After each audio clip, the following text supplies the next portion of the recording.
Hello friends, welcome to my channel. ఈరోజు ఏంటంటే మనకి పొగడడం కానీ పంచుకోవడం కానీ చాలా ఇంపార్టెంట్ అనేది చెప్పవచ్చును. ఎందుకంటే నేను ఒక చిన్న ఎగ్జాంపుల్ చెప్తా. చాగంటి కోటేశ్వర స్వామి గారు వచ్చేసి ఇలా చెప్తారనమాట. అరుణాచలం వెళ్ళాలంటే వాడు పూర్వజన్మలో ఏదో పుణ్యం చేసుకోవాలని దాని గురించి ఎక్కువగా పొగడతాడనమాట. పొగడడం అక్కడ పంచుకోవడం అనేది చేశాడు కాబట్టి అరుణాచలం ఫేమస్ అయింది. అలాగే తిరుపతి వచ్చేసి అక్కడ బ్యూటిఫుల్ ప్లేసెస్ ఉన్నాయి.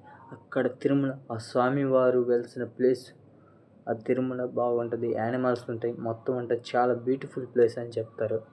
దానివల్ల ఆ ఊరు కూడా ఫేమస్ అయింది తిరుపతి అనేది. ఇక్కడ కూడా అంతేమో, నీ గురించి కానీ నా గురించి కానీ ఏదైనా పొగిడితే షేరింగ్ చేస్తే వాడు వైరల్ అవ్వడం కానీ ట్రెండింగ్ అవ్వడం కానీ ఏదో ఒకటి జరిగిద్ది అనమాట. అలా షేరింగ్ అనేది చేయకపోవడం వలన, పొగడ్డ లేకపోవడం వలన ఏది జరగదు. అలా షేరింగ్ చేసుకోవాలంటే నువ్వేంటో వాళ్ళకి తెలియాలి. అప్పుడే నువ్వు అంటే ట్రెండ్ అవుతావు.